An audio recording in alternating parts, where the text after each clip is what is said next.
This is Mr. Ng going over the Algebra 2A quiz number 20, April 10th, 2015. Question number 1 asks you to simplify the square root of negative 200. So I broke them down. Every time you have a negative in the radical, or the negative is a radicand, always have negative 1 as a factor. Times 2 times 100. Square root of negative 1 is I. The square root of 100 is 10. So that would be 10i outside, and inside would be 2. Notice how you don't have any plus or minuses here. Question number 2. Square root of negative 49 times square root of negative 25. And same thing, our factors are negative 1, 49, and negative 1, 25. Negative 1 is I.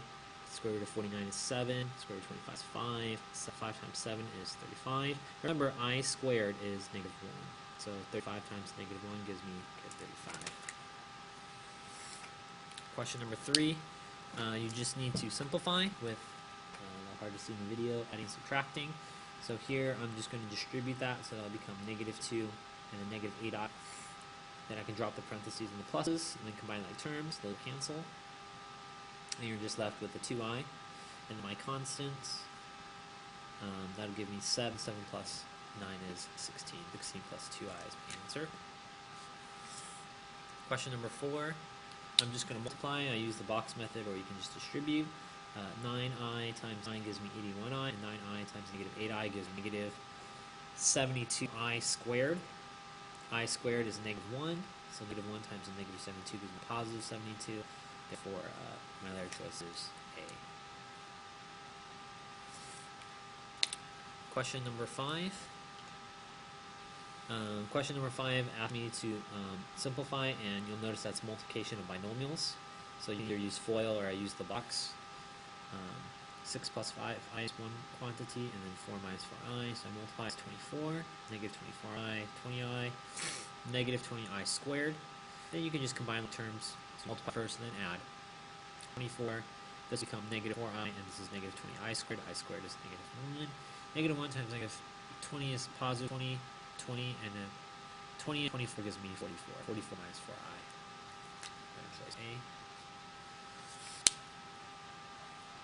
Number 6 says 4 minus 2i squared, which means that 4 minus 2i times 4 minus 2i is a box. 16, negative 8i, negative 8i, positive 4i squared.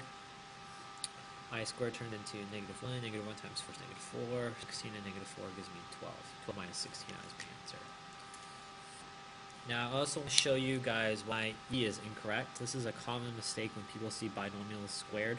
They try to distribute the power of 2 here, and they think that's 16, and that gives you negative 4i squared. They think it's negative 2i times negative 2i is a positive 4i squared, that's negative 1. And so they think it's 16 minus 4 was 12, and that's incorrect because this power rule, you can distribute that if this inside was exponent, meaning that they're all multiplication and there's no different subtractions. Question number 7 asks you to simplify to the 19th power, so I did the remainder, which means 19 divided by 4 is 4 remainder 3. Remainder 3 means you look at I to the third power, which is negative I is your answer. Now you can also use the chart on this problem. So I to the first power is I squared is negative 1, I to the third power is negative I, and I to the fourth power is 1. And you can just keep adding 4. So 3 plus 4 is 7, plus 4 is 11, 15 and 19, instead of me expanding the whole chart. So I to the third power is equivalent to I to the 19th power. That's why it's negative I. So each question was worth 2 points, therefore that was out of 14 on that page. Free response. The directions say factor completely. I'll use my x box, a times c. This is my a, my c is my constant, like 36, and my b value, which is not there. That would be x squared plus 0x plus 36 is 0. There's no two numbers that I can multiply to 36, but add to 0. To be 0, they would have to be completely opposites. So my answer is prime. Now, prime basically means you can't factor. So if you wrote the word can't factor, not factorable, we've been telling you guys you have to write the word prime. So 3 points for the word can't factor. Now, let's say you try to solve this problem.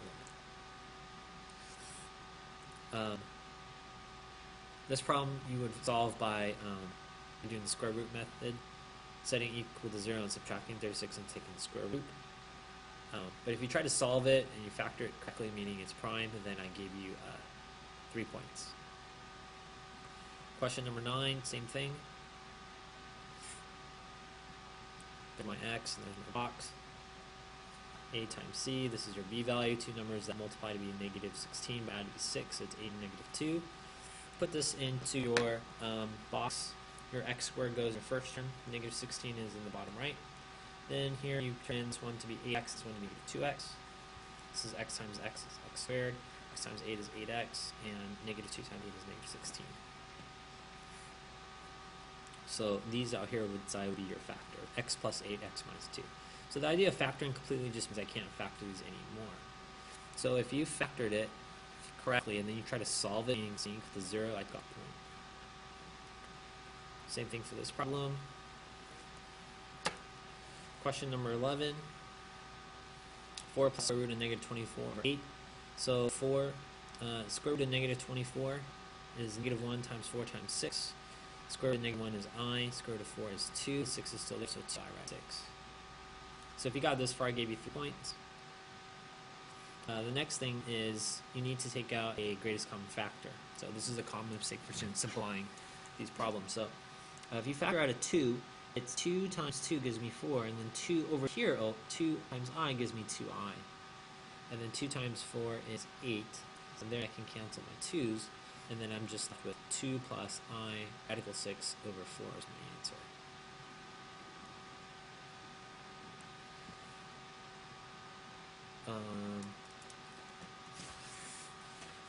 Question number 12, solve by factor. Now it says solve, and it tells me very specifically it must be done by factoring. So if you factor 2x squared plus 7x minus 4, this is your a times c. See, negative 8, b value is 7. Two numbers that multiply is negative 8, but add 7. Now I must take 8 and negative 1 and put this in my box. Now this is my first term and my last term. X times 2x gives me 2x squared. 2x times something will equal 8x. That's a 4, so that's why I'm writing 4 here. X times this number equals a negative 1. So that's x times a negative 1. Remember, if you recognize that your box doesn't match up, you can also interchange some of those when you're writing in those answers there. So 2x minus 1 times quantity x plus 4 equals 0. Now if you stop there, I gave 3 points. Solving the 0 product will suddenly equal to 0, and solve, you'll get equal to 1/2 and negative 4. Free response questions are worth 4 points each, so therefore that one's out of 20. Let's look at this next question.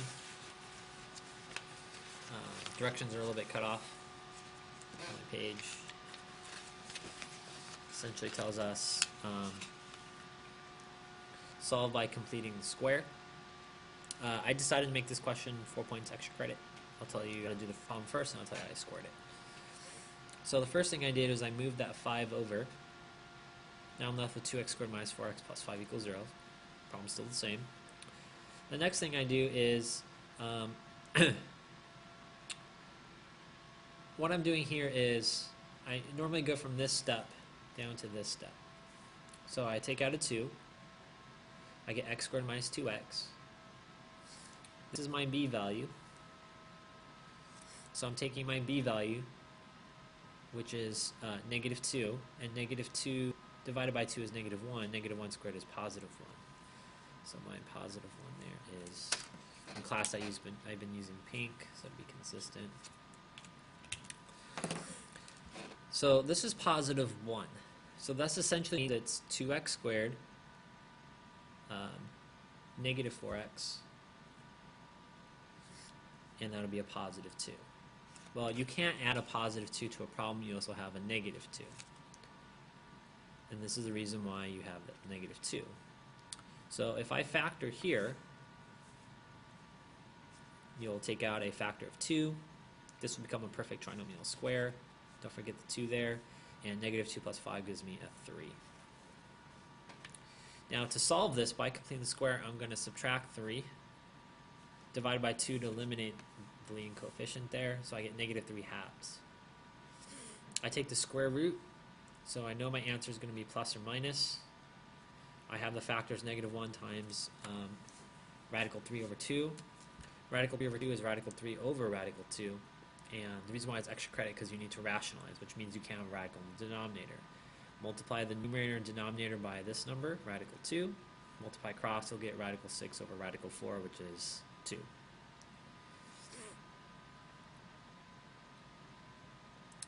And I forgot the I here.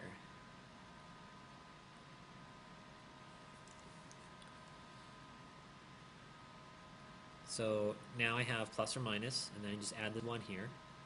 So normally we don't like to write 1 plus I rad 6 over 2. Normally then, how do you make this a fraction? It's 2 over 2. And then you can get 2 plus 1 I rad 6 all over 2 because they have a common denominator. So again, I made the question extra credit. I give you 2 points. If you you started the problem correctly, meaning you knew how to complete the square, and if you did it all correctly, then I gave you 4 points. So I made that question extra credit, meaning it's not counted towards the total. Question number 14. Solve by quadratic formula. Identify your A, B, and C. There's your quadratic formula. Substitute. Here's a common mistake. This is 16. But this is negative 4 times 1 times negative 2. All of that gives you a positive 8, so that gives you square root of 24. 24 is 2 I rad 6. If you got this far, I give you 3 points. Take out your GCF. Negative 4 and 2, which means you take out a 2. 2 times negative 2 gives you negative 4. 2 times, there's a coefficient of 1 right there. That'll give you the 2 rad 6, and this is 2 times 1. Cancel my 2's. You're left with negative 2 plus 1. Radical 6 is your answer. If you just wrote down the equation and substituted correctly, I gave you 2 points. Question number 5, solve this quadratic equation, which means you can solve in any method. It's actually set up to solve by square root method. So I subtract 3, you get 7. To remove the power of 2, take the square root. That gives you plus or minus radical 7. Subtract 2. Goes to the left of the plus or minus, x equals negative 2 plus or minus 7. Because I didn't count question number 13 as extra credit, this page only is out of 8, so 4 points each. Question number 16. For question number 16, I asked you to change the problem, so it says y equals negative x squared minus 4x plus 2. So this is in standard form. Easiest way to graphing in standard form is just identifying your A, B, and C. Negative 1, negative 4, and C is 2. In standard form, to find the vertex or the x value, you find x equals negative b over a. My b value is negative 4. My a value is negative 1, so 2 times negative 1 is negative 2. Negative 4 divided by negative 2 is positive 2. So opposite of that is x equals negative 2. You take this value and you substitute it back into your function, f of negative 2. If you notice, this parallel, it's up here. So I do negative 2 squared is 4, and the opposite of 4 is negative 4. Negative 4 times negative 2 is positive 8, and 2, so this could be 4 plus 2 is 6. F of negative 2 comma 6 is my vertex.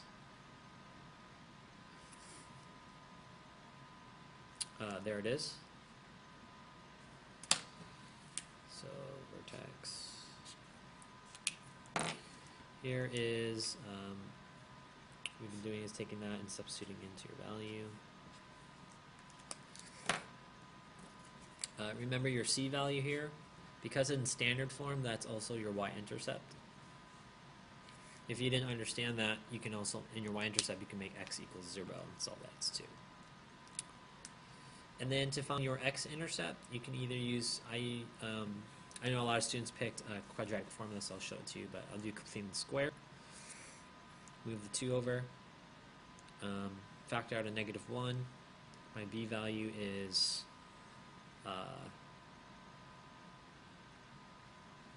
2x. No, 4x. So taking that value, half of that is, and squaring it is positive 4. Let's see. Negative 1 times x squared minus plus 4x. So then half of this value would be 2, and so that's positive 4, so we put positive 4 here. But negative 1 times 4 is negative 4, so you have to add 4 to both. So it's probably 1. And then if you factor this as your perfect trinomial square, that gives 6. Now to solve this, I'm just going to subtract 6. Divide by negative 1, so that means positive. Take the square root, plus or minus square root of 6. Subtract 2. Okay, what happens if you use the quadratic formula? I'll just zoom down to here. Square root of 24 is 2 rad 6. So a lot of students got stuck here. So then I'll factor out a 2. You're just looking at those two numbers. Treat it like the variable there.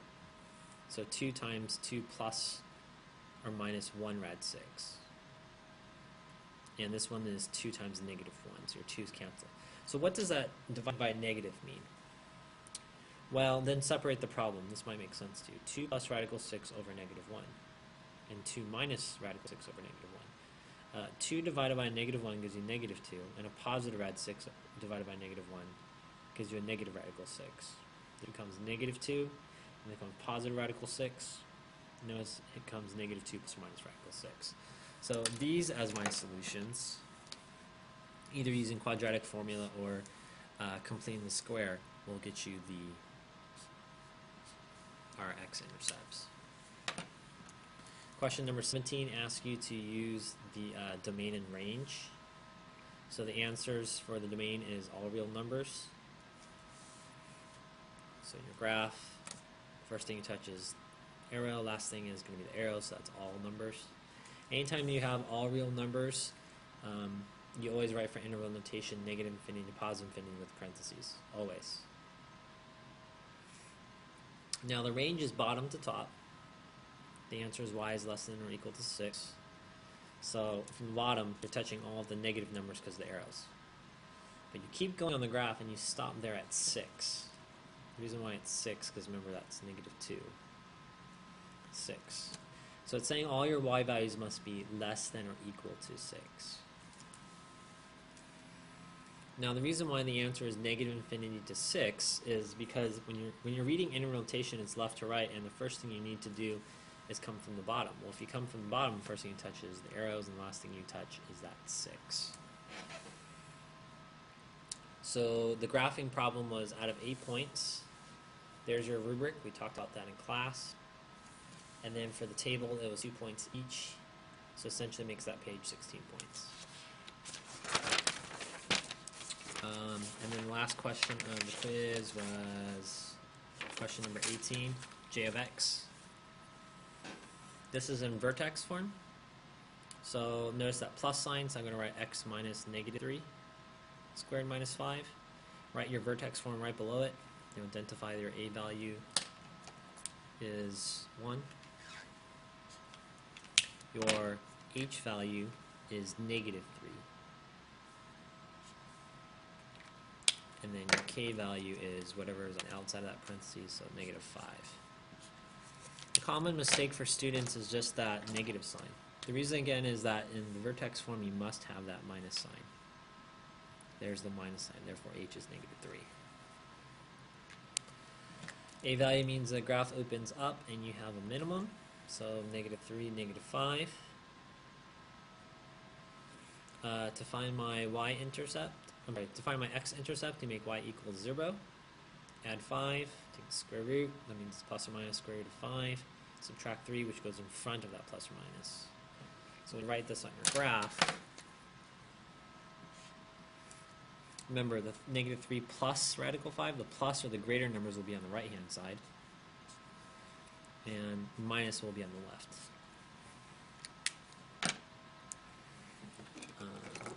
This is your vertex. And then your y-intercept is not negative 5. That's the common misconception. Make x equal to 0. You get 3 squared, which is 9. 9 minus 5 is 4. So this y-intercept of 4 is right there on my graph. This is how I scored it. This was out of 8. Therefore, the quiz is out of 66. Hope this was helpful for your mastery understanding of quadratics.